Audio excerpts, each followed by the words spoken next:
Hello guys, welcome to iDream. నేను మీ నందు. yes ఇవాళ మనం ఎక్కడ ఉన్నామంటే welcome to our sweet home Amardeep and Tejaswini Gowda అనమాట. yes ఇవాళ మనం Amardeep Bigg Boss contestant Amardeep నా బెస్ట్ ఫ్రెండ్ అనమాట, వాళ్ళ ఇంటికి వచ్చేసాం. అండ్ అమర్ కోసం తేజు బయట ఒక యుద్ధమే చేస్తుందని చెప్పుకోవచ్చు. సో తేజు ఇప్పుడు ప్రజెంట్ లోపల ఏం చేస్తుంది ఏంటి అనేది ఒకసారి లోపలికి వెళ్ళి చూసేద్దాం, వచ్చేయండి. అమర్ లేకుండా అమర్ వాళ్ళ ఇంట్లో ఉన్నాం మనం ప్రెజెంట్. తేజు గురించి చెప్పాలి అంటే లోపల ఉండి అమర్ ఎంత ఫైట్ చేస్తున్నాడో బయట నుంచి తేజు అమర్ కోసం అంతే యుద్ధం చేస్తుందని చెప్పుకోవచ్చు. ఎస్, మరి కాసేపట్లో నేను తేజుని కూడా చూపించేస్తాను. ఒక్కసారి అయితే అమర్ వాళ్ళ ఇల్లు కూడా చూద్దాం మనం. ఎంట్రన్స్ రాగానే ఇది హాల్ అనమాట. ఇక్కడ అమర్దీప్ ఫొటోస్ కూడా ఉన్నాయి, ఒకసారి జూమ్ చేస్తారా ఇవన్నీ ఫొటోస్?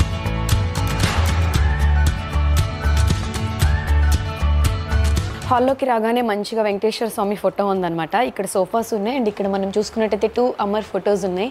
అండ్ ఇటు సైడ్కి వచ్చేస్తే ఇక్కడ టీవీ కూడా ఉంది, అది కూడా చూసేద్దాం. టీవీ దగ్గర ఇక్కడ చిన్న షోకేజ్ ఉంది, దీంట్లో కూడా కొన్ని all the very best BB4 mass అని చెప్పి అమర్దీప్కి ఎవరో ఇచ్చినట్టున్నారు. ఆ ఫ్రేమ్ ఇక్కడ ఉంది. అండ్ తేజుకి సంబంధించిన ఫొటోస్, ఫ్యామిలీ ఫొటోస్ కొన్ని ఉన్నాయి. ఇల్లు మొత్తం తిరిగేస్తున్నాం పర్మిషన్ లేకుండా. ఎస్, ఇది Amar close friends circle photos కూడా ఇక్కడ పెట్టుకున్నాడు అనమాట. స్టార్ మాలో అమర్ వర్క్ చేసినవి కానివ్వండి, మిగతా ప్రాజెక్ట్స్కి సంబంధించి అన్ని ఫ్రెండ్స్ అందరికీ సంబంధించి ఒక ఫ్రేమ్ ఇది. ఎస్, ఇక్కడ తేజుకి సంబంధించిన కొన్ని ఫ్రేమ్స్ అండ్ స్టార్ మా అవార్డ్స్ ఉన్నాయి. అలానే వాళ్ళిద్దరికీ సంబంధించిన కొన్ని ఫొటోస్ కూడా ఉన్నాయి, అవి కూడా చూపిస్తాను. ఇక్కడ క్లాక్ ఉంది, క్లాక్ మొత్తం తేజు ఫొటోస్. వావ్, చాలా బాగున్నాయి. తేజు ఫొటోస్తో ఇంట్లో ఒక క్లాక్ ఉందన్నమాట. ఈ క్లాక్ తర్వాత ఇక్కడ అమర్ అండ్ తేజు లోపల చిన్ని బొమ్మలు ఉన్నాయి. తేజస్విని గౌడ యూట్యూబ్కి వచ్చిన గోల్డ్ ఫ్రేమ్ అనమాట. అలానే అమర్దీప్ అభిలాష మూవీకి సంబంధించినవి. ఎస్, ఇవన్నీ అవార్డ్స్ అన్నీ కూడా జీ తెలుగు అండ్ అదర్ ఛానల్స్కి సంబంధించిన అవార్డ్స్. అలానే అమర్ ఫొటోస్, ఇక్కడ తేజు ఫోటో. ఓకే, ఇంట్లో కొన్ని చాలా యూనిక్గా ఉన్న థింగ్స్ ఏంటంటే Amardeep and Tejaswini 14th December 2022 అంట. ఇది కూడా చాలా బాగుంది. Hello guys, welcome to iDream. నేను మీ నందు. ఇవాళ మనం ఎక్కడున్నామంటే బిగ్ బాస్ కంటెస్టెంట్ అమర్దీప్ వాళ్ళ ఇంట్లో ఉన్నాం. మనతో పాటు మరి ప్రతి అమ్మాయి విజయం వెనకాల ఒక అబ్బాయి ఉన్నాడు అని చాలా ప్రౌడ్గా చెప్తారు. బట్ అమర్ బయట ఎలా ఉన్నాడు ఏంటి అనేది పక్కన పెడితే హౌస్లోకి వెళ్ళినప్పటి నుంచి తను ఎంత గేమ్ ఆడి ఫైట్ చేస్తున్నాడో బయట ఉండి తేజు అంతకంటే పెద్ద యుద్ధం చేస్తుందని చెప్పుకోవచ్చు. మరి అసలు తేజుతో మాట్లాడి అసలు అప్డేట్స్ ఏంటనేది తెలుసుకుందాం. Hello Teju, how are you? I'm good. Okay okay అనే దానిలో చాలా అంటే ఇప్పుడు బెటర్. సో ఊపిరి పీల్చుకుంటున్నారని చెప్పుకోవచ్చా? So first of all audience అందరిలో ఉన్న డౌట్ ఏంటి అంటే, రియల్గా చూసిన వాళ్ళల్లో కూడా లోపల ఉండి అమర్ ఎంత గేమ్ ఆడుతున్నాడో బయట ఉండి తేజు అంత యుద్ధం చేస్తుంది, ఫైట్ చేస్తుంది తన కోసం అని ఇప్పుడు కొంచెం ఊపిరి పీల్చుకుంటున్న ఫీలింగ్ వచ్చింది లాస్ట్ 2 weeks తీసుకుంటే. దాని గురించి ఒకసారి.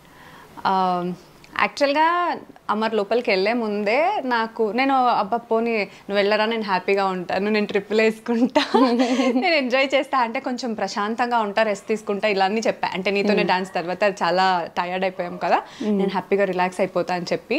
కానీ వెళ్ళే కొద్ది డేస్ ముందు నాకు ఆల్రెడీ బిగ్ బాస్కి వెళ్ళి వచ్చిన వాళ్ళ ఫ్యామిలీస్ కానీ వాళ్ళందరూ అసలు వాళ్ళేంటో కానీ నీకుంటుంది ప్రెషర్ అని బిగ్ బాస్ లోపల వెళ్ళిన వాళ్ళు కూడా కొంతమంది నాకు చెప్తే నాకు అప్పుడు స్టార్ట్ అయింది ఇదేంటి ఇట్లా చెప్తున్నారని చెప్పి.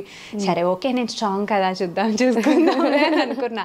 కానీ లిటరల్గా అంటే అది చెప్పడం కాదు, మనం ఫేస్ చేసినప్పుడే తెలుస్తుంది. ఆ ఒక్క తెలియని ఒక ప్రెషర్ ఉంటుంది కదా, ఇట్స్ లైక్ హెల్లే. నిజం చెప్పాలంటే నేను అనుకోలేదు ఇంత ప్రెషర్ ఉంటుంది. రిలాక్స్ ఉంటాను అనుకున్నాను కానీ ఇంత ప్రెషర్ ఉంటుంది అని అనుకోలేదు. ప్రతి ఒక్క ఎపిసోడ్, ప్రతి ఒక్క అమర్ మాట్లాడే మాట కూడా అంటే ఎలా అయినా తీసుకోవచ్చు బయట. అది లోపలికి అమర్ ఉన్నప్పుడే నాకు బయట తెలిసింది, ఓహో ఇలా కూడా నా అని. నార్మల్ డేస్లో అయితే అట్లా ఉండదు, ఓన్లీ బిగ్ బాస్ ఆ టైంలో ఆ పీరియడ్లో అలా ఉంటుంది. సో యా, స్టార్టింగ్లో కొంచెం కష్టం అయ్యింది. అంటే ఏకదం అలా వచ్చేసరికి ఏంటి అని చాలా ఇదైపోయింది. దాని తర్వాత మెల్లమెల్లగా యా ఓకే. సో ఈ వీక్స్ జర్నీలో తేజు ఎన్ని కిలోస్ తగ్గిందో తెలుసుకోవచ్చు మనం. మొహం ఇంత అయిపోయింది. అది పిక్కపోయింది కానీ నేను వెయిట్ చెక్ చేసుకోలేదు. కానీ సన్నగా నన్ను అందరూ అంటున్నారు. ఐ డోంట్ నో టెన్షన్ వల్ల ఏం జరుగుతుందో ఉండొచ్చు. అంటే అనిపించవచ్చు ఏముంటది, బయట ఉండే వాళ్ళకి ఏమంత ఉంటది అని అనిపించవచ్చు. కానీ నేను కూడా ఇప్పుడు మీరు అడిగితే ఏమని డైరెక్ట్ గా నేను చెప్పుకోలేను కూడా, అంటే ఏంటి ఏదని. కానీ ఇట్స్ ప్రెషర్ ఓన్లీ ఒక ఉంటది. బిగ్ బాస్ హౌస్లో అందరూ ఎంతో కొంత ఫిల్టర్స్ పెట్టుకొని మాస్కులు పెట్టుకొని ఆడుకుంటున్నారు. కంపేర్ టు అదర్స్తో అమర్ని తీసుకున్నట్లయితే డే 1 నుంచి ఇప్పటి వరకు మనోడికి ఫిల్టర్సే లేదు, మాస్క్ లేకుండా ఆడుతున్నాడు. ఆట ఎలా అనిపిస్తుంది తేజుకి? అంటే అమర్ డే 1 నుంచి ఇప్పటి వరకు అమర్ క్యారెక్టర్ ప్రకారంగా అమర్ లాగే ఉన్నాడు. సిచ్యుయేషన్స్ అప్స్ అండ్ డౌన్స్ వెళ్తాయి, సిచ్యుయేషన్ మారుతాయి. కొన్ని సిచ్యుయేషన్స్ అమర్కి అర్థం కావచ్చు కాకపోవచ్చు, ఆ సిచ్యుయేషన్స్ అలా ఉంటుంది. కానీ ఒక క్యారెక్టర్ వైజ్ కానీ క్యారెక్టర్గా అమర్ స్టార్టింగ్ నుంచి ఇప్పటి వరకు అలాగే ఉన్నాడు. సో అర్థం చేసుకునే దానికి కొంచెం టైం పడుతుంది. బయట అయినా సరే నేను అమర్లో అబ్జర్వ్ చేసింది అదే. అమర్ని ఒక పర్సన్ చాలా తొందరగా ఇలా ఇలా అని జడ్జ్ చేసేస్తారు. కానీ కొంచెం ట్రావెల్ అయిన తర్వాతే ఓహో అమర్ ఇంత మంచోడా అంటే ఎలా ఉంటదంటే, చాలా మంది అంటారు ఓవర్ మంచితనం అని, అతి మంచితనం అని. సో కొంచెం ట్రావెల్ అయ్యాకే అమర్ యాక్చువల్గా ఏమని తెలుస్తుంది. సో స్టార్టింగ్ చూడగానే ఒక నెగటివ్ ఇంప్రెషన్ రావచ్చు, కానీ తర్వాత అబ్బా మనిషి మంచోడే అని బయట కూడా సేమ్ ఫీలింగ్ వస్తుంది. అదే లోపల కూడా జరిగిందనమాట. స్టార్టింగ్లో అందరికీ ఒక డైరెక్ట్గా ఉన్నాడు కదా, యాక్చువల్గా అలాగే ఉన్నాడు కాబట్టి అందరికీ అలా అనిపించింది. కానీ మెల్లమెల్లగా లేదే మంచోడు అనే ఒక ఫీలింగ్ అయితే వచ్చింది. మనిషి అర్థం అవ్వడానికి కొంచెం టైం పడుతుంది. అంటే ఫస్ట్ వీక్స్తో మనం కంపేర్ చేసుకున్నట్టయితే అప్పుడు కొంచెం టఫ్గా ఉండింది ఎలా అయినా, బయట ప్రెషర్ కానివ్వండి లోపల కానివ్వండి. ఇప్పుడు కొంచెం వచ్చే కొద్దీ లాస్ట్ 2 వీక్స్ నుంచి కంప్లీట్ గేమ్ మొత్తం రివర్స్ అయిపోయి పాజిటివ్గా అయిపోయింది. సో దాని గురించి సడన్గా ఇలా అవుతుంది అని అసలు ఎక్స్పెక్ట్ చేశారా? అమర్ మీద నాకు నమ్మకం ఉండింది. కానీ అప్పుడు వచ్చిన నెగటివిటీకి కానీ అప్పుడు వచ్చిన నెగటివ్ ట్రోల్స్కి కానీ ఎందుకు అంటే కొన్ని పాయింట్స్ నేను ఇప్పటికీ కూడా నేను మెన్షన్ చేయను పర్టికులర్ పాయింట్స్ అని చెప్పి, కానీ అమర్ మాట్లాడే పాయింట్స్ కరెక్టే. అరే మీరు అర్థం చేసుకుంటే దాంట్లో కరెక్ట్గానే ఉంది పాయింట్స్, కానీ దాన్ని కూడా నెగటివ్ వేలో పోర్ట్రే చేశారేంటి అనేది ఒక బాధ కలిగింది. సరే ఇది మేబీ అమర్కి ఇలాంటి స్టేజ్ సెట్ అవ్వదేమో అని అనుకున్నా. కానీ జరిగింది ఏంటంటే లోపలికి నేను వెళ్ళినప్పుడు కూడా అమర్ అదే అన్నాడు. స్టార్టింగ్ అర్థం కాలేదు. అండ్ అమర్ ఏంటంటే ఒక మనిషిని చాలా నమ్మేస్తాడు ఎవరైనా సరే. అది ఎవరైనా సరే వాళ్ళని అర్థం చేసుకోవడానికి టైం పడుతుంది. అర్థం చేసుకున్నా సరే వాడు మైండ్కి ఎక్కించుకోడు, అలాగే ఉండిపోతాడు ఇంకా. సో స్టార్టింగ్లో కొంచెం కన్ఫ్యూజ్ అయినట్టున్నాడు, కన్ఫ్యూజ్ అయ్యాడు, భయపడ్డాడేమో, లేకపోతే ఏదో అంటే మేబీ నా వైపు లేదు అనే ఒక ఇట్స్ నాట్ మై కాయిన్ అని అనుకొని అట్లా అనిపించిందేమో తెలీదు. బయట కూడా అలాగే జరిగింది, లోపల కూడా అమర్కి అలాగే అయిందంట, నాతో చెప్పుకున్నాడు. కానీ మెల్లమెల్లగా ఓకే అని కొద్దిగా అర్థం చేసుకున్న తర్వాత ఎలా ఉండాలో ఎలా ఆడాలో అలా ఆడుతూ వెళ్ళాను అని చెప్పారనమాట. సో నేను అనుకోలేదు అంటే ఇంత అంటే బట్ నేను యాక్చువల్గా అమర్ లోపలికి వెళ్ళినప్పుడు కూడా ఈ మాట నేను చెప్పలేదు అమర్కి, ఎందుకంటే చెప్తే మళ్ళీ ఓవర్ కాన్ఫిడెన్స్ వచ్చేస్తుందేమో అని చెప్పి నేనైనా ఓవర్ కాన్ఫిడెన్స్గా ఉండకు అని చెప్పాను. కానీ అంతేకాని నేను యాక్చువల్గా చెప్పాలనుకున్నాను ఐఎమ్ ప్రౌడ్ ఆఫ్ యూ అని చెప్పి, కానీ చెప్పలేదు. వద్దు బయటకు వచ్చిన తర్వాత చెప్దామని. నిజంగా చెప్తున్నాను, I'm really proud of him. Okay, అంటే ఎవరో చెప్తే కానీ లేకపోతే ఎవరో ఏదో చేస్తే కానీ లేకపోతే ఎవరో సపోర్ట్ చేస్తే కానీ కాదు. అమరంతటా అమరే మార్చుకున్నాడు, అమరంతటా అమరే సిచ్యుయేషన్స్ని ఓవర్కమ్ చేశాడు. అంత అంటే ఒక్క స్టెప్ వెనకేసాడంటే ముందుకు వెళ్తాడు కదా, 10 steps ముందుకు వెళ్తాడు కదా. అలాగే జరిగింది అమర్ విషయంలో. కొంచెం వెనక్కి వెళ్ళాడు, ఉన్న దాంట్లో ఎందుకైనా వెళ్ళాడనే ఒక ఫీలింగ్ వచ్చింది, కానీ ఇలా వెళ్ళాడు. So I'm really proud of him. Because of his character, because of his మంచితనమే అమర్ ఇప్పుడు ఎంత మంచిగా అంటే జనాలకి నచ్చింది. So it's all credits goes to him only. ఇక్కడ మనం చేసింది ఏం లేదు. అక్కడ అమర్ లోపల ఆడేదాన్ని బట్టే బయట ఏదైనా ఉంటుంది. కానీ నేను వెళ్ళి చెప్పడానికి ముందే అమర్ గేమ్ మార్చుకున్నాడు. సో ఎవరో చెప్తే అది ఇది అని కాదు, ఓకే అందరూ వచ్చి నామినేట్ చేశారు అంటే నా ఆట నచ్చట్లేదంటే బయట జనాలకి కూడా నచ్చట్లేదేమో ఓకే అని అమరే చేంజ్ అయ్యాడు. నువ్వు ఇలా చేయమని ఎవరు చెప్పలేదు లోపల. సో ఆ విషయంలో నేను అమర్కి లోపల చెప్పలేదు, ఎందుకంటే వాడికి ఓవర్ కాన్ఫిడెన్స్ వస్తాయేమో మళ్ళీ ఇంకో 5 వీక్స్ ఉంటుంది కదా. అవును. సో అందుకే బట్ బయటకు వచ్చాక చెప్దాం అనుకున్నాను, ఇక్కడ చెప్తున్నాను. I'm really proud of you. బయటకు వచ్చాక హగ్గిస్తాడు. సో లాస్ట్ 2 వీక్స్ గేమ్ మనం చూసినట్టయితే అమర్ కంపల్సరీ కప్పు కొట్టేస్తాడు అనేది ఇప్పుడు పబ్లిక్ టాక్ ఉంది. పర్సనల్గా నాకు కూడా కొంతమంది మెసేజ్లు పెట్టారు. సో ఇప్పుడు తేజ ఎలా ఫీల్ అవుతుంది అంటే అమర్ కప్పు తీసుకొస్తాడని ఫీల్ అవుతుంది? బయట మాట్లాడుకున్నట్టే తీసుకొస్తాడేమో అనే ఒక దీంతోనే ఉన్నాను. కానీ లాస్ట్ వీక్ ఫినాలే వీక్లో ఏదైతే ఉందో అన్ని కంప్లీట్గా ఓటింగ్స్ మీద ఉంటుంది. కంప్లీట్గా ఇంకా జనాల చేతుల్లోనే ఉంటుంది. ఆ మూమెంట్లో ఏదైనా జరగవచ్చు, మనం చెప్పలేము. సో కానీ ఒక పేరు అయితే వచ్చింది కదా, అమర్ కప్పు కొడతాడేమో, ఛాన్సెస్ ఉంది అనే ఒకటి అయితే వచ్చింది కదా, అక్కడే అమర్ గెలిచేశాడు. అంటే ఫస్ట్ పెద్దవాళ్ళు అంటారు కదా కీడెంచి మేలెంచాలి అని. అమర్ విషయంలో డే 1 నుంచి ఎంత నెగిటివ్ అయ్యాడో అసలు మొత్తం గేమ్ చేంజ్ రివర్స్ అయిపోయింది. అదే అంత తిట్టుకునే వాళ్ళు కూడా అరే అమర్ విన్ అవుతాడు, కప్పు తీసుకొస్తాడు అని అన్నాడు కదా. అంటే అమర్ ఇప్పుడు కప్పుతో వస్తారో లేదో నాకు తెలీదు, కానీ ఆ మాట అందరి దాంట్లో అంటే అందరి నోట్లో వస్తుంది కదా, అక్కడే అమర్ గెలిచేశాడు. నాకైతే అదే ఫీలింగ్, అదే హ్యాపీ ఫీలింగ్. అంతే. అంటే కప్పు కట్టుకొస్తాడని నమ్మకం ఉందిగా? నమ్మకం ఉంది. ఓకే. సో అమర్ కప్పు తీసుకొస్తే అదంతా జనాల చేతుల్లో ఉంది. వాళ్ళు ఓట్ చేసి మంచిగా ఫినాలే వీక్ లో మంచిగా పుష్ ఇచ్చి అంటే వేస్తే అమర్ కప్పుతోనే వస్తారు. Okay. So compare to game మనం తీసుకున్నట్టయితే శివాజీ గారు అమర్ని ఎక్కువ టార్గెట్ చేస్తూ వచ్చారు. అంటే ఆయన ప్రతిసారి అమర్ని ఏదో ఒకటి అనడం ఏంటంటే వాంటెడ్గా ఆయన మనసులో ఏదో పెట్టుకుని అంటున్నారా అనే డౌట్ చాలా మందిలో ఒక క్వశ్చన్ మార్క్గా ఉండిపోయింది. అసలు దీని గురించి తేజు రియాక్షన్ ఏంటి? కొన్ని విషయాల్లో నేను కూడా బాధపడ్డాను, అంటే చెప్పేటప్పుడు ఎందుకు ఇంత అని. కానీ మేబీ అమర్ ఏదైనా అలా ఫన్ గా తీసుకుంటాడు కదా, అలా అనుకుని ఉండొచ్చేమో. ఒక ఫన్ గా టామ్ అండ్ జెర్రీగా చేస్తాను కొన్నిసార్లు సరే అనుకున్నాను, కానీ ఆబ్వియస్ గా కొన్ని హర్ట్ అవుతాయి. సరే ఓకేలే, లోపల ఉన్నంత వరకు, బయటకు వచ్చిన తర్వాత సినారియో ఎలా మారుతాయో మాకు తెలియదు. సో అందుకే ఏం అనుకోలేదు. కానీ మేబీ నాకు ఆ తర్వాత ఏమనిపించింది అంటే టఫ్ కాంపిటేటర్ అనుకున్నారేమో అనిపించింది. అంతే, మేబీ అయి ఉండొచ్చు. టఫ్ కాంపిటీషన్ అమర్ అని ముందు నుంచే అనుకున్నారేమో అని. అంటే ఫాలోయింగ్ ఉంది, ఫ్యాన్స్ ఉన్నారని స్టార్టింగ్ లోనే ఆయన చెప్పడం జరిగింది కదా. సో మేబీ అలా ఫీల్ అయ్యారేమో. అంటే తేజు లోపలికి హౌస్ లోకి వెళ్ళినప్పుడు కూడా ఆయన తేజు బ్లెస్సింగ్స్ తీసుకోవడము, ఆయన మంచిగా ప్రేమ చూపించారు, బాగా ట్రీట్ చేశారు. అంటే అదంతా యాక్టింగ్గా శివాజీ గారు తేజు మీద చూపించింది అనే ఒక కమెంట్ నేను చదివాను. ఓకే, అది నాకు తెలీదండి. లోపలికి వెళ్ళినప్పుడైతే కంప్లీట్ బ్లాంక్ నేనైతే అసలు. ఓకే, ఎక్స్పెక్ట్ చేయలేదు. అంటే నేను చాలా అనుకున్నా అందరితో ఇలా మాట్లాడాలి, ఒక్కొక్కరితో అలా కాన్వర్సేషన్ నేను చెయ్యాలని చెప్పి చాలా అనుకున్నాను. నాకు పక్కన ఉన్న వాళ్ళు కూడా ఇలా చెప్పు, ఇలా మాట్లాడు అని చెప్పి కూడా నాకు చెప్పిన జరిగింది. అండ్ అమర్కి కూడా కొన్ని ఇలా ఇన్పుట్స్ ఇవ్వమని చెప్పారు. కానీ ఎవరు ఏం చెప్పినా నాకు అన్ని ఇలా పోయిందనమాట, వెళ్ళిపోయింది బయటకి. లైక్ నాకు మీరు చూడొచ్చు అక్కడ కొట్టుకుంటుంది అన్నాను కదా, ఇట్ వాజ్ మై రియల్. అంటే గేట్ బయట నుంచే 2-3 minutes వెయిట్ చేస్తున్నా, బ్లైండ్ ఫోల్డ్ ఉంది, హార్ట్ బీట్ ఎక్కువ అయిపోయింది. So that was my feeling. It was my అంటే నాకు అమర్ తప్ప ఇంకా ఎవరు కనిపించట్లేదు. నన్ను బయటకు వచ్చిన తర్వాత కూడా టీం వాళ్ళు అంటున్నారు మీరు అందరితో ఇంటరాక్ట్ అవుతారు అనుకున్నాను, కానీ మీరు అమర్తోనే ఉండిపోయారు గంట సేపు అని అన్నారు. అవునా, అసలు నాకు మైండ్ పనిచేయట్లేదు. మ్యాజిక్ జరిగింది లోపలికి. అసలు నిజంగా ఇట్ వాజ్ నేను ఎక్స్పెక్ట్ చేయలేదు. It was a different experience అని నాకు ఫర్ ద ఫస్ట్ టైం నాకు అలా అనిపించింది. It was very different experience. Only Amar అంతే కనిపిస్తుంది. నాకు ఇక్కడ నుంచి ఏం చెప్పాలనిపించిందో ఇన్పుట్స్ అయినా సరే నా తరపు నుంచి నేను చెప్పాను అంతే.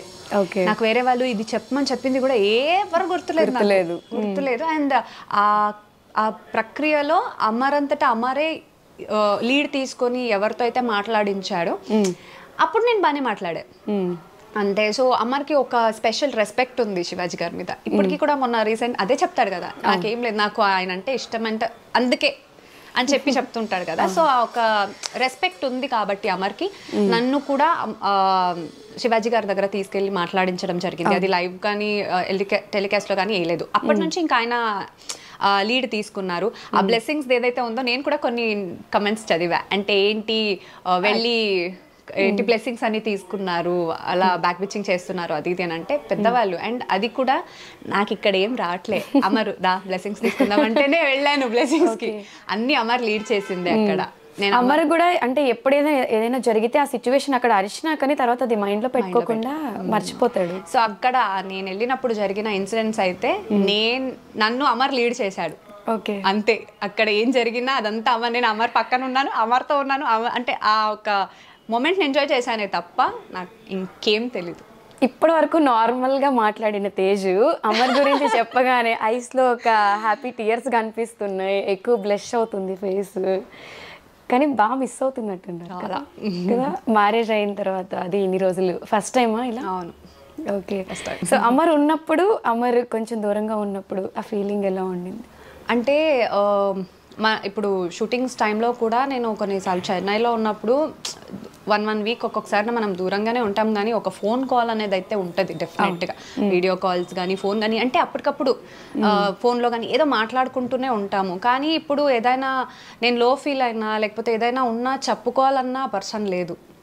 డెఫినెట్గా అది కొంచెం చాలా మిస్ అవుతుంటుంది. అంటే ఇప్పుడు కూడా బయటకు వచ్చిన తర్వాత ఇన్ని మాట్లాడాలి అని ఉంటుంది, కానీ నాకు తెలిసినంత వరకు అన్ని మర్చిపోతానేమో, మాటలు రావు. తర్వాత ఎప్పుడైనా ఫ్యూచర్లో ఒక్కొక్కటే గుర్తొస్తుందేమో కానీ రావు. నేను అలాగే అనుకున్నాను, అమర్కి ఇన్ని మాట్లాడాలి, ఇన్ని చెప్పాలి, ఇన్ని అడగాలని వెళ్ళాను లోపలికి. ఏం మాట్లాడలే, ఏం అడగలే, కొద్దిగానే చెప్పా, ఎక్కువ ఏం చెప్పలే, కొద్దిగానే చెప్పేసి బాగా ఆడుతున్నావు, ఇలాగే ఆడు, ఇవే చెప్పొచ్చా, స్ట్రాంగ్ గా ఉండు, ఇలాగే చెప్పొచ్చాను. అంటే ఎక్కువ లవ్ చూపించినట్టు కనిపించింది, బట్ ఆ లవ్ ఎక్కువ అవడం వల్ల ఏం మాటలు రాలేదేమో మేబీ. అండ్ బేసికల్గా అమర్ కూడా బయట ఏం జరుగుతుంది అంటే, బయట in the sense not in terms of Bigg Boss, phone తీసుకున్నావా, నా కార్ ఎలా ఉంది, నీ షూటింగ్ ఎలా జరుగుతుంది, నువ్వు చెన్నై ఉందా ఇంకా, ఇవే మాటలు ఇన్ రిటర్న్ అనమాట. సో ఒక ప్రపంచంలో నుంచి ఇంకొక ప్రపంచంలోకి వెళ్ళిన ఫీల్. అమర్కి కూడా అప్పుడు ఏమైందంటే, ఆల్ ఆఫ్ అ సడన్ నేను అన్ని రోజుల తర్వాత కలిసాను కదా, even he is very excited to share. Okay, అంటే నాకు అది చెప్పుకోవాలి, ఇది చెప్పుకోవాలని is very excited. And Amar చెప్పుకోవాలి, విను అని చెప్పి కొన్నిసార్లు అమర్ చెప్పుకోవాల్సిందని నా దగ్గర చెప్పుకుంటున్నారు. ఓకే, సో అలా జరిగిందనమాట. సో శివాజీ కెప్టెన్ అయినప్పుడు ప్రశాంత్ అండ్ యావర్ని డెప్యూటీస్గా పెట్టుకున్నాడు. మరి అమర్ శోభాని అలానే ప్రియాంకని పెట్టుకుంటే తప్పేంటి? అంటే అమర్ కెప్టెన్ అవ్వకూడదు అనే వాంటెడ్లీ శివాజీ గారు అలా చేశారనుకోవచ్చా? నాకైతే అలాగే అనిపించింది. అంటే కెప్టెన్ అవ్వకూడదని చెప్పి ఆ రీజన్ చెప్పారేమో అనే నాకు ఫీల్ అయ్యింది. ఎందుకంటే ఇప్పుడు ఒక్క మాట అమర్ ముందు, నువ్వు వాళ్ళని డెప్యూటీస్గా తీసుకుంటే నేను నీకు సపోర్ట్ చేయను రా అని ఒక్క మాట అని ఉంటే, అమర్కి అక్కడ ఎలా ఉందంటే నేను కెప్టెన్ అవ్వాలని ఉందే తప్ప వాళ్ళనే డెప్యూటీస్గా పెట్టుకోవాలని ఏం లేదు. ఆబ్వియస్గా నువ్వు క్యాప్టెన్ అవుతావా లేకపోతే వాళ్ళని డెప్యూటీస్గా పెట్టుకుంటావా అని అంటే, నేను క్యాప్టెనే అవుతాను, నాకు అవసరం లేదు డెప్యూటీస్, వేరే వాళ్ళని కావాలంటే పెట్టుకుంటా అనే స్టేజ్లోనే ఉన్నాడు. ఎందుకంటే లాస్ట్ క్యాప్టెన్ కదా, సో లాస్ట్ అవ్వాలని అంత చాలా ఆశపడి ఉంటే డెఫినెట్గా చెప్తే డెప్యూటీస్ని మార్చుకునేవాడేమో. ఆ ఒక్క రీజన్ పెట్టుకొని అవ్వనివ్వలేదేమో అని నాకు ఫీల్ అయింది. చాలా బాధపడ్డాం కూడా ఆ టైంలో. సో కెప్టెన్సీ గురించి అమర్ డే 1 నుంచి ఫీల్ అవుతూనే ఉన్నాడు, కెప్టెన్సీ రాలేదు, ఫ్యామిలీ కోసము వైఫ్ కోసం కెప్టెన్ కావాలి అని. సో అమర్ ఏడ్చింది కూడా ఆడియన్స్ ఎలా తీసుకున్నారంటే ఇదంతా యాక్టింగ్, ఏదో సింపతి కోసం, గేమ్ చేంజ్ కోసం ఇలా చేస్తున్నాడు అని. సో అలాంటి వాళ్ళకి ఏడ్చి సింపతి గ్రాప్ చేసుకోవాలంటే స్టార్టింగ్ నుంచే చేయవచ్చు, ఎండ్లోనే చేయాలని ఏం లేదు. అంటే సరే ఈ వీక్ లేకపోతే ఏంది, నెక్స్ట్ వీక్ ట్రై చేద్దాం, ఈ వీక్ అవ్వకపోతే ఏంటి, ఇంకో వీక్ ట్రై చేద్దాం అనే ఒక దీంతోనే ప్రతి వీక్ సరే నెక్స్ట్ వీక్ మంచిగా చేద్దాం, నెక్స్ట్ వీక్ మంచిగా చేద్దాం అంటే ఆడుతూనే వచ్చాడు గేమ్ని.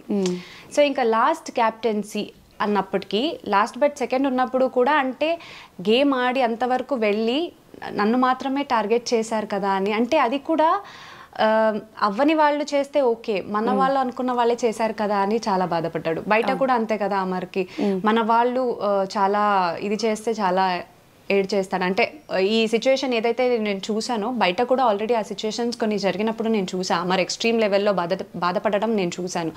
సో జనాలకి మేబీ అలా అనిపించవచ్చేమో, కానీ ఆ పాయింట్ ఆఫ్ టైం అంటే అన్ని వీక్స్ 12 వీక్స్ నుంచి ఉన్న బాధ అంతా, అంటే ఆడట్లేదు, ఎన్ని మాటలు పడ్డాడు, అవును, ఎన్ని మాటలు పడి పైకి వచ్చాడు. సో ఆ టైంలో కూడా అన్ని మాటలు పడి అంటే ఏం ఆడట్లేదురా నువ్వు అలాంటి మాటలు విన్నప్పుడు ప్రూవ్ చేసుకోవాలని ఉంటుంది.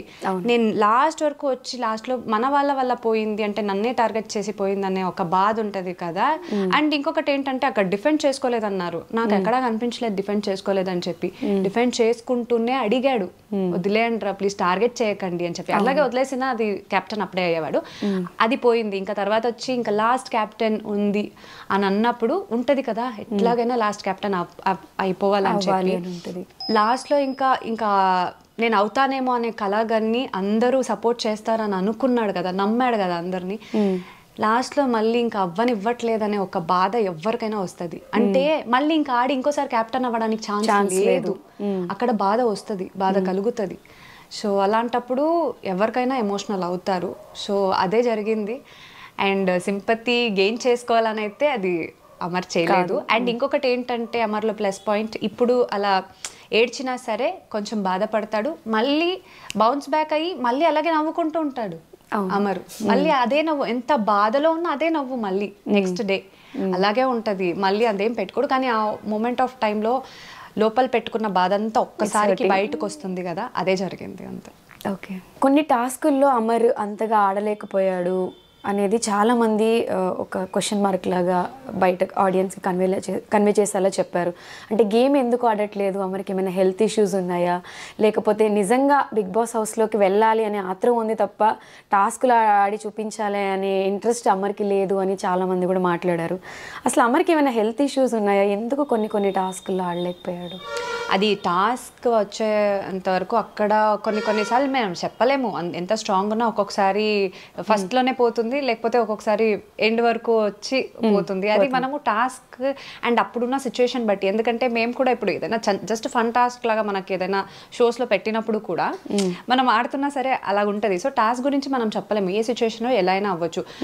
పెద్దగా కండలు ఉండి మంచిగా ఆడేవాళ్ళు కూడా ఒక్కొక్కసారి స్టార్టింగ్ సెకండ్ థర్డ్లోనే ఓడిపోయేది కూడా కొన్ని ఉన్నాయి. సో అది డిపెండ్స్ అంతే. కానీ హెల్త్ గురించి వస్తే డెఫినెట్గా అమర్కి ఇంతకు వెళ్లే ముందే కూడా విపరీతమైన బ్యాక్ పెయిన్ ఉంది. ఇంతకు ముందు ఒకసారి మనం నీతోనే డాన్స్ కోసం ఒక ఇంటర్వ్యూ, అంటే బిగ్ బాస్కి వెళ్లే ముందు ఒక ఇంటర్వ్యూ చేసినప్పుడు కూడా దాంట్లో మనం మెన్షన్ చేశాము. కానీ ఎందుకంటే వాళ్ళు కూడా అడిగారు కాబట్టి డాక్టర్ కూడా ఆ రోజు మళ్ళీ ఫిజియో కోసం వచ్చారు వెళ్ళే ఒక రోజు ముందు కూడా. ఓకే, సో అందుకోసమే అది టాపిక్ అప్పుడు వచ్చింది. కానీ ఒక్కటి ఏంటంటే అది పెట్టుకొని అమర్ లోపల సింపతి గెయిన్ చేయడానికి కోసమో లేకపోతే ఇంకోటి ఏదో నాకు బాలేదనేటట్టు ఎప్పుడు ఏది ట్రై చేయలేదు. ఎంత పెయిన్ ఉన్నా భరించాడు. నేను ఎందుకు చెప్తానంటే నీతోనే డాన్స్ ఫినాలే రోజు అసలు నిజంగా చెప్తున్నాను 3 పెయిన్ కిల్లర్ ఇంజెక్షన్స్ వేసాము డాన్స్ షో కోసం. ఓన్లీ ఫినాలే రోజు అంటే ఆ విపరీతమైన బ్యాక్ పెయిన్ వల్ల కంటిన్యూస్గా మనం 8 minutes డాన్స్ చేయాలి, మొత్తం డాన్స్ ఉంది, ఇన్ని రోజులు కష్టపడింది ఈ రోజుతో పోతుంది కదా అనే దీనికి. అండ్ పెయిన్ ఉంది కదా, ఇది నమ్నెస్ అంటే ఇది చేస్తారు కదా, ఆ క్రీమ్ కూడా రాసి అంటే నమ్మగా ఉండాలి, అది తెలియకూడదు అని చెప్పి అవన్నీ చేశాము. అంటే రకరకాలుగా ట్రై చేశారు ఆ రోజు, ఆ పెయిన్ కనిపించకూడదని. పెయిన్ కనిపించట్లేదు అనుకున్నాడు, కానీ స్టార్టింగ్లో కొన్ని స్టెప్ చేసేటప్పుడే మళ్ళీ ఆ పెయిన్ వచ్చేసిందంట. అక్కడ అరిచాడు యాక్చువల్గా. నేను ఒక సెకండ్కి బ్లాంక్ అయ్యా. తర్వాత నాకు ఒక మాట చెప్పాడు ఇంతకు ముందే, నేను ఆగిపోయినా నువ్వు ఆగకు, నువ్వు చేయి అని చెప్పి. అది మళ్ళీ మైండ్లో పెట్టుకొని వాడు అరిచినా సరే నేను కంటిన్యూ చేస్తున్నప్పుడే లైవ్లో లైవ్లో అది టెలికాస్ట్లో ఎవరికి తెలియలేదు. ఒక ఫ్లిప్ చేస్తాడు ఫస్ట్ ఒక సాంగ్లోనే, మనకు ఒక 6 songs ఉంటుంది దాంట్లో. ఫస్ట్ సాంగ్లోనే ఒక ఫ్రంట్ ఫ్లిప్ చేసినప్పుడు first time okay, second time చేసేటప్పుడు అమ్మా అని అరిచాడు అక్కడ. అరిస్తే నాకు ఒక్క సెకండ్కి ఇలా వేరే స్టెప్ చేస్తుంటే నేను ఒక్క సెకండ్కి ఇలా మైండ్ అక్కడికి పోయింది. కానీ నాకు ఒక మాట చెప్పాడు కదా ఆగకు అని చెప్పి, నేను కంటిన్యూ చేశా. బ్యాక్ పెయిన్ ఎంత ఉన్నా ఒక్క చోట పడిపోయినా సరే మళ్ళీ లేచి వచ్చి మళ్ళీ చక్కగా డాన్స్ చేశాడు. అది నేను చూస్తే అంత పెయిన్ పెట్టుకొని ఎవరైనా సరే పడిపోతారు, కానీ మళ్ళీ లేచి వచ్చి ఆడారు. అంత పెయిన్ నేను చూశాను. కొన్ని వీడియోస్ నా దగ్గర ఉన్నాయంటే ఆ ఫిజియోథెరపీ చేసేటప్పుడు బట్టలు ఇలా పెట్టుకొని ఎంత అరిచాడు అనేది కూడా నా దగ్గర వీడియోస్ ఉన్నాయి. అంటే పెట్టుకుని ఎక్కడ పెట్టలేదు కానీ మనం పెట్టుకున్నాం అంతే. సో అంతవరకు పెయిన్ అనుభవించే బిగ్ బాస్ లోపలికి వెళ్ళాడు. అన్ని మెడిసిన్స్ ఇచ్చి పంపించాము. సరే అంటే లోపల చెప్పుకోలేదు కదా, నేనేమనుకున్నానంటే ఓకే ఇట్స్ బెటర్ అనుకున్నాను. కానీ మొన్న వెళ్ళినప్పుడు చెప్తున్నాడు ఈ బ్యాక్ పెయిన్ ఇక్కడ నుంచి ఇక్కడికి షిఫ్ట్ అయింది తెలుసా, నాకు విపరీతంగా పెయిన్ ఉంది ఇప్పటికీ కూడా అని అంటున్నాను. అదేంటో మరి చెప్పొచ్చు కదా, నువ్వు ట్రీట్మెంట్ తీసుకోవచ్చు కదా అంటే, పర్లేదులే ఇప్పుడు అది కూడా చెప్తే దాన్ని కూడా నేనేదో అడ్వాంటేజ్ తీసుకుంటున్నాను అంటారు, లేకపోతే ఏంటి ఒక రీజన్ చెప్తున్నట్టు అంటారు, అందుకే నేను ఆ మాట చెప్పట్లేదని నా దగ్గర చెప్పాడు. ఇప్పుడు లోపల ట్రీట్మెంట్ అయితే ఏం అవ్వట్లేదు దానికి. నా క్రీమ్ అయిపోయింది, నేను క్రీమ్ ఇప్పటికీ కూడా పంపిస్తున్నాను. ఆ పెయిన్కి ఏదైతే క్రీమ్ ఉంటుందో డాక్టర్ ఇచ్చింది, వెళ్ళినప్పుడు కూడా అమ్మ అయిపోతుంది మళ్ళీ పంపించేసే అని అన్నాడు. ఇప్పటికీ కూడా ఆ పెయిన్ నైట్ టైం వేసుకునే పడుకుంటున్నాడు. అంటే జనాలకి తేజు బయటకు వచ్చి మాట్లాడి చెప్తే ఇది తెలుస్తుంది. అదొక్కటే కాదు, అమర్కి ఆ టైంలో మనం బ్లడ్ టెస్ట్ చేసినప్పుడు కూడా మొత్తం కంప్లీట్ టెస్ట్ చేస్తే మజిల్ గ్రోత్ అనేది కూడా ఇప్పటికీ ప్రస్తుతానికి ఆగింది. అంటే అంత లేదు, ఫుల్ విటమిన్స్ అన్నీ మొత్తం లోలో ఉంది, అంటే ఎక్కువ లేదు. ఓకే, మొత్తం ఫుల్. అంటే నాకు కూడా అప్పుడు లేదు, అప్పటికే మనము విటమిన్ టాబ్లెట్స్ మెడిసిన్స్ తీసుకుంటూనే ఉన్నాము, మల్టీవిటమిన్ టాబ్లెట్స్. నాకు కూడా అప్పుడు లో బీపీ అయిపోయింది. అంటే ఫుడ్ సరిగ్గా తినడం అని కాదు, తీసుకున్న ఇంటేక్ మేబీ మనం చేసే పనులకి, అంటే అప్పుడు ఎక్కువ కదా డాన్స్ది, అప్పుడు నాకే లో బీపీ వచ్చింది, నాకు ఇప్పటికీ కూడా ఉంది. ఇంకా ఓకే, నేను ఇంకా మెడికేషన్ ఏం ప్రాపర్గా తీసుకోవట్లేదు, ఇవే సరిపోతుందని. అమర్కి కూడా సేమ్ సిచ్యుయేషన్. రీసెంట్గా అన్నారు కదా ఐవిల్ తీసుకుంటున్నాడు చూపించుకోకుండా అని చెప్పి. యాక్చువల్గా నాకు అంటే ఎవరో ఇన్స్టాగ్రామ్లో చూస్తేనే నాకు ప్రాపర్గా నాకు ఇన్ఫర్మేషన్ రాలేదు లోపల నుంచి. లేదు నార్మల్ ఇప్పుడు బాగున్నారు అని. కానీ ఐవీ ఇచ్చింది నాకు తెలీదు. నేను వీకెండ్ ఎపిసోడ్లో చూసిన తర్వాతే నాకు డేకి 2 ఐవీలు ఇస్తున్నారని తెలిసింది. తర్వాత తెలుసుకుంటేనే లో బీపీ అయింది, ఫీవర్ ప్లస్ అన్ని హెల్త్ బాగాలేదనే విషయం నాకు అప్పటికే తెలిసింది. సో ఉంది కానీ చూపించుకోవట్లేదు. ఎంటర్టైన్ చేయాలి, గేమ్ ఆడాలి, అదే ఉంది. అంటే ఒక రీజన్ వల్ల ఇలా ఏదో రీజన్ చెప్పుకుంటాడు అనేది ఎవరు చెప్పకూడదు, పాయింట్అవుట్ చేయకూడదు. అది మైండ్లో పెట్టుకొని ఎంతున్నా ఏది చెప్పుకోకుండా ఈజ్ డూయింగ్ ఇట్ అంతే. దాన్ని కూడా కొంతమంది అంటారు సింపతి, అది అంటే రకరకాలుగా అంటారు, మనం ఇంకేం చేయలేము. అవును, అంటే జనాలు ఎంత ఈజీగా ఒక కమెంట్ పెట్టేస్తారు, ఒక మాట మాట్లాడేస్తారు, వాళ్ళకి ఇవన్నీ ఏం తెలియదు కదా. అంటే లోపల ఎంత సఫర్ అవుతున్నారు, ఏం ఫీల్ అవుతున్నారు అనేది ఫేస్ చేసే వాళ్ళకే తెలుస్తుంది. నేను ఎందుకు విటమిన్స్ గురించి అంటే మజిల్ గ్రోత్ లేదు ఎందుకు చెప్పానంటే, డాక్టర్కి ఫస్ట్ నా దగ్గర చెప్పుకోలేదు, ఇన్ని మెడికేషన్స్ తీసుకుంటున్నా ఎందుకని నాకు అది తెలియలేదు. తర్వాత డాక్టర్ అంటే కనుక్కుంటే తెలిసింది. ఏం దీని గురించి ఏంటి డాక్టర్ ప్రాబ్లము అంటే, ఓకే కదా బెటర్ అవుతాడంటే మెడికేషన్ ప్రాపర్గా తీసుకోవాలి, మళ్ళీ కొంచెం విటమిన్స్ అంతా ఒక నార్మల్ దీనికి వస్తేనే ఓకే అమ్మా అని అన్నారు. సరే దీనివల్ల ఏమైనా ప్రాబ్లం ఉందా అని అంటే, అమ్మ ఏమైనా దెబ్బ పడింది అనుకో కొంచెం గట్టిగా, డైరెక్ట్ ఫ్రాక్చర్ అమ్మ అన్నారు. డైరెక్ట్ ఫ్రాక్చరే అన్నారు. కానీ ఇంత రిస్క్ స్టెప్ తీసుకున్నా అది అని అంటే నాకు అప్పుడు భయం వేసింది. అంటే మళ్ళీ అది డైరెక్ట్ ఫ్రాక్చర్ అవుతుంది అంటే మజల్ అంత స్ట్రాంగ్ లేదని చెప్పారు కదా. నాకు అందుకే బిగ్ బాస్కి వెళ్ళే ముందు నాకు భయం వేసింది, అంటే టాస్క్లో కానీ ఏదైనా. సో నేను ఏం పంపించానంటే, నువ్వు ఎక్కువ టాస్క్ అని చెప్పి అని ఆడేయకు, ఎందుకంటే హెల్త్ ఇంపార్టెంట్, ఏదైనా అయిపోతే తర్వాత ఎవరు అడుగుతారు వచ్చి, వద్దు అని చెప్పి నేను పంపించా. అంటే హెల్త్ ఇంపార్టెంట్, గేమ్ కాదు అనే నా కన్సర్న్ అది ఉంటుంది కదా. కానీ లోపలికి వెళ్ళిన తర్వాత టాస్క్ వల్ల గేమ్ వల్ల ఇంత మాటలు పడుతుంటే ఏందబ్బా అనుకున్నా. కానీ అది కూడా లెక్కించకుండా, అది కూడా చెప్పకుండా తర్వాత ఇంప్రూవ్ అవుతూ వెళ్ళిపోయాడు. అరే ఓకే జాగ్రత్తగా ఉంటే చాలానే ఉంది అంతే ఇంకా. ఓకే, సో అమర్ జెన్యూన్గా ఫిల్టర్స్ లేకుండా ఎలా అయితే ఓపెన్గా గేమ్లో బిగ్ బాస్ హౌస్లో ఉన్నాడో, తేజుతో కూడా అలానే ఉంటాడా? చెప్పుకుంటారు, అన్ని చెప్పుకుంటుంటారు. కొన్ని చెప్పుకోడు, తర్వాత తెలుస్తుంది ఎందుకు చెప్పలేదంటే నీకు చెప్పి బాధపడడం ఇష్టం లేదు అలా అన్నమాట. మంచిగా ఉన్నాం కదా చాలు అని అంటుంటారు అనమాట. సో అమర్తో లవ్, పెళ్ళి, ఇన్ని డేస్ జర్నీ గురించి అందరికీ తెలుసు. పెళ్ళైన తర్వాత ఇన్ని డేస్లో అమర్ ఇచ్చిన ది బెస్ట్ మూమెంట్స్ ఏవి అంటే తేజు ఏం చెప్తుంది? అంటే బెస్ట్ మూమెంట్ అని నేను ఒక పర్టికులర్గా చెప్పలేను. అమ్మరు నేను మంచిగా ఉన్న డేస్ అంతా ఐ చెరిష్ దోస్ మూమెంట్స్ అంతే అన్నీ. ఓకే, కొంచెం అమర్ విషయంలో కొంచెం టఫ్గా ఫీల్ అయిన సిచ్యువేషన్స్, కొంచెం బాధపడినవి అంటే బిగ్ బాస్కి అమర్ వెళ్ళిన తర్వాత ఏం చెప్తారా? ఉంటాయి, అంతకు ముందు కూడా కొన్ని అప్స్ అండ్ డౌన్స్ అనేది ఉంటాయి. కానీ ఆ ప్రాసెస్ ఏంటంటే ఒకరినొకరు అర్థం చేసుకోవడం అంతే. అమర్కి తేజు అంటే ప్రాణం. సో బట్ తేజు అమర్ని ఒక కిడ్డీ లాగా ప్యాంపర్ చేస్తూ, చిన్న పిల్లోళ్ళలాగా ఎక్కువ కేర్ చేస్తుంది అనేది అందరూ చెప్తూ ఉంటారు. సో అమర్ ఎక్కువ ప్యాంపర్ చేస్తాడా, తేజు ఎక్కువ? నేనే అది అమర్ని అడిగిన అమర్ కూడా అదే చెప్తాడు. అవునా, అమర్ నన్నేం ప్యాంపర్ చేయడు, నేనే చేస్తా. ఓకే, తేజుకి ప్యాంపరింగ్ కావాలంటే ఎవరు చేస్తారు? నాకెవరు చేయరు, అందుకే చెప్తుంటా. అయ్యో నేను వాడిని ప్యాంపర్ చేయడంలోనే అయిపోతుంది. ఓకే, సో అమర్ని ప్యాంపర్ చేస్తూ అమర్ హౌస్లోకి వెళ్ళిన తర్వాత మిగతావన్నీ అలా సెట్ చేసుకుంటూ వచ్చేసరికి తేజు ఇలా ఉండాల్సిన తేజు పాపం ఇలా అంతేనా? Very nice. సో అమర్ గురించి పర్టికులర్గా ఏదైనా చెప్పాలి అనుకుంటే అసలు తేజు ఏం చెప్తా? నేను ఒక్కటే అన్నాను అమర్కి ఇంతకు ముందు కూడా, వెళ్ళే ముందు, నువ్వు నీలా ఉంటే జనాలకి నచ్చుతుంది అని చెప్పి. సో అమర్లానే ఉన్నాడు కదా. సో స్టార్టింగ్ కొంచెం అర్థం కాకపోయినా అమర్లాగే చాలా మంది జనాలకి నచ్చారు. సో అలాగే ఉండాలి. అండ్ బయటకు వచ్చిన తర్వాత కొన్ని చెప్తాను, అంటే ఎక్కువ నమ్మడం కూడా, ఎక్కువ అతి మంచితనం కూడా సెల్ఫ్ లైఫ్కి కొంచెం ఒక్కొక్కసారి ప్రాబ్లం అవుతుంది. సో అదొక్కటే. నేను అందుకే చాలా వరకు కేర్ తీసుకుంటూ ఉంటా ఆ విషయంలో. కొన్నిసార్లు గట్టిగా అయినా చెప్తా, నా విషయంలో నాకు అమర్కి గొడవ వచ్చినా మళ్ళీ సెట్ అయిపోతుంది, అది పర్లేదు, కానీ నేను గట్టిగా చెప్తా, ఎందుకంటే మళ్ళీ అది రిపీట్ అవ్వకూడదు అని చెప్పి. సో బయట వాళ్ళకి అమర్ ఎలా ఉన్నా అనవసరం, కానీ నాకు అమర్ ఎలా అదే కదా ఇంపార్టెంట్ కాబట్టి.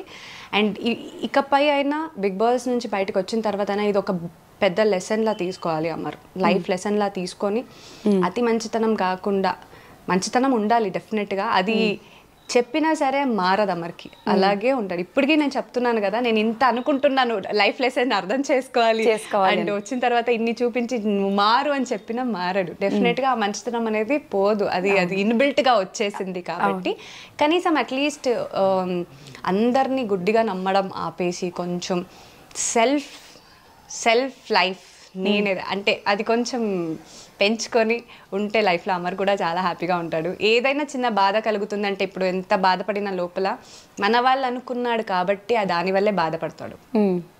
అలాంటిది ఇంకోసారి జరగకూడదని నేను అనుకుంటున్నాను. ఇదే చెప్తాను బయటకు వచ్చిన తర్వాత. ఐ విష్ అదొక్కటే. ఓకే. సో తేజు కొన్ని చెప్పకపోయినా తేజుని ఎవరెవరు ఎంత ఇబ్బంది పెట్టారు, తేజు ఎంత సఫర్ అయింది అనేది నాకు కొన్ని తెలుసు. పర్సనల్గా నేను మెన్షన్ చేయను, బట్ అవన్నీ దాటుకుని స్టిల్ ఒకటే స్ట్రాంగ్ ఫీలింగ్తో సపోర్ట్ చేసుకుంటూ వస్తున్నారు. As a single child, single parent. అంటే ఫీమేల్స్ అంటే అందరికీ ఉంటుంది, వీళ్ళు ఏంట్రా గ్లామర్ ఫీల్డ్లో ఉన్నారు, హ్యాపీగా ఉంటారు, ఎంజాయ్ చేస్తున్నారు, ఫోటోలు దిగుతున్నారు, వీడియోస్ పెట్టుకుంటున్నారు అనేది ఆడియన్స్కి కనిపిస్తుంది తప్ప ఇన్సైడ్ మనం ఏం ఫీల్ అవుతున్నాం, మనల్ని ఎంతోమంది సఫర్ చేస్తారు, ఇబ్బంది పెడతారు, అవన్నీ చెప్పుకోలేము. సో అలా తేజ ఇవన్నీ దాటుకుని రావడానికి ఎంత ధైర్యం ఎలా వస్తుంది, ఎక్కడి నుంచి వస్తుంది? మేబీ నేను ఇంత స్ట్రాంగ్గా ఉండడానికి రీజన్ మా మమ్మీ ఉండొచ్చు. మా మమ్మీ కూడా అలాగే ఇండిపెండెంట్ ఉమెన్గానే ఉన్నారు, అంత స్ట్రాంగ్గా ఉన్నారు. సో నన్ను పెంచడం కూడా అలాగే ఒక ఇండిపెండెంట్ ఉమెన్గానే నన్ను పెంచారు. సో ఎప్పటికైనా నేను ఇండిపెండెంట్ ఉమెన్గా ఉంటాను and I feel proud for that also. So అందుకే అలా ఉన్నప్పుడు అంత ధైర్యంగా పెంచారు కదా. ఏ సిచ్యువేషన్ అయినా హ్యాండిల్ చేసేది మేబీ మా మమ్మీ నుంచే నేను నేర్చుకున్నాను అనుకుంటాను. కానీ నాకు ఇంత పేషెన్స్ ఉంది అని కూడా మా మమ్మీకి ఇప్పుడే తెలుస్తుంది. ఈ మధ్యకాలంలోనే ఏంది ఇంత పేషెన్స్ పాపం నా కూతురికి అని చెప్పి మా మమ్మీకే షాక్ అయ్యారు. నాకు కూడా తెలీదు ఇంత పేషెన్స్ అండ్ ఇంత స్ట్రాంగ్గా నేను ఇవన్నీ హ్యాండిల్ చేసుకుంటూ వస్తానని చెప్పి. కానీ ఎంత స్ట్రాంగ్గా హ్యాండిల్ చేసినా ఏదున్నా నేను ఒక మనిషినే కాబట్టి ఒక్కొక్క టైంలో డెఫినెట్గా నేను లో ఫీల్ అవుతాను, బస్ట్ అవుట్ అవుతాను, అవన్నీ జరిగినాయి డెఫినెట్గా. సో అలాంటప్పుడు కూడా ఓకే, ఆ మూమెంట్లో మళ్ళీ తర్వాత స్ట్రాంగ్గా రావడం చాలా విషయంలో జరిగింది. అండ్ ఒకటే నా వరకు అట్లా వచ్చిందని చెప్పి ఇంకొకరిని ఇది చేయడం అనేది నా దాంట్లో ఉండదు. సో కర్మ అనేది ఉంటుంది, డెఫినెట్గా పైన వాడి మీద వదిలేస్తా అంతే. సో ఇంత సపోర్ట్ చేస్తున్న తేజుని చాలామంది అమర్ వైఫ్ ఎందుకు అమర్కి సపోర్ట్ చేయట్లేదు, ఎందుకు తేజు బయటికి రావట్లేదు, ఎందుకు మాట్లాడట్లేదు అని చాలామంది అడుగుతూ ఉన్నారు. ఎప్పుడైతే అంటే లోపలికి వెళ్ళిన తర్వాత మనకి 24/7 ఎవరు బిగ్ బాస్ ఫాలో అవ్వరు. చూపించే 1 అవర్ని చూసి అమర్ని చాలా ట్రోల్స్ చేశారు, చాలా మీమ్స్ కమెంట్స్ పెట్టి చాలా నెగిటివ్ చేసేస్తారు. ఎందుకురా అమర్ బిగ్ బాస్ హౌస్కి వెళ్ళాడు, కొంతమంది అయితే వెళ్ళకుండా ఉంటేనే బాగుండేది అనే ఫీల్ క్రియేట్ చేశారు. ఇప్పుడు మొత్తం అంతా రివర్స్ అయింది కాబట్టి ఫైనల్గా అయినా అర్థం చేసుకున్నారు కాబట్టి మనం హ్యాపీగా ఫీల్ అవుతాము. బట్ ఎలా అనిపించింది ఆ టైంలో, ఆ పర్టికులర్ ఆ టైం సిచ్యువేషన్లో సపోర్ట్ చేయట్లేదు అన్నప్పుడు? స్టార్టింగ్ ఇట్ వాజ్ సిచ్యువేషన్స్ చాలా దారుణం, అంటే నేను ఎక్స్పెక్ట్ చేయలేదు. చాలా అంటే చాలా దారుణం. అలాంటివి నేను నా ఎక్స్పీరియన్స్ చేయలేదు కదా. అలాంటి కమెంట్స్ కూడా నేను ఎప్పుడూ చదవలేదు. అట్లా ఉండేది. కొన్ని సార్లు వచ్చి బయట మాట్లాడాలి అని అనిపించేది, కానీ ఏ మూవ్ చేసిన అమర్ కానీ నేను ఏ మూవ్ చేసినా దాంట్లో కూడా ఒక నెగిటివే చెప్తూ నెగిటివే చేస్తుంటే, ఇప్పుడు నేను ఒక ప్రొఫెషనల్గా నేను ఒక ఆర్టిస్ట్ని, నాకు నేను వర్క్ చేస్తూనే ఉంటా, ఏదో ఒక రకంగా నేను బయట ఎక్స్పోజ్ అవుతూనే ఉంటాను నా వర్క్ విషయంలో. ఏదో ఒక ఫోటో పెట్టాల్సి వస్తుంది, ఏదైనా పెట్టినా సరే, ఏదైనా ఒకటి చేసినా సరే దానికి కూడా లోపల ఉన్నాడని చెప్పి నువ్వు రకరకాలుగా కమెంట్స్ పెట్టారు. అసలు స్టార్టింగ్లో కొన్ని తీసుకోలేకపోయాను. అరే నాకు ఒక ప్రొఫెషన్ ఉందంటే ఇప్పుడు నేను లోపల ఉన్నాడని చెప్పి నేను సైలెంట్గా ఇంట్లో కూర్చోడానికి అవుతుందా బాధపడుతూ? లేకపోతే వాళ్ళు వచ్చేమైనా నాకు పెడతారా? నా వర్క్ నేను చేయాలి కదా. అవును, నా మీటర్ నేను పోయింది, కానీ ఆ టైంలో చాలా వరకు లో ఫీల్ అయ్యా డెఫినెట్గా. ఏంది అంటే బయటికి రావడానికి కూడా చాలా వరకు కష్టమైంది నాకు కూడా. నా వర్క్ ఒక్కటే నేను చేసుకొని సైలెంట్ అయిపోతున్నాను. కానీ ఎన్నో ఇప్పటికీ కూడా కాల్స్ వస్తాయి యూట్యూబ్కి, ఏదైనా ప్రమోషన్స్కి కానీ అట్లా కాల్ చేసినప్పుడు ఎన్నో నేను వదులుకున్నాను. వాళ్ళంతటా అంటే నాకు వెల్ విషెసే, మా వాళ్ళ రకరకాల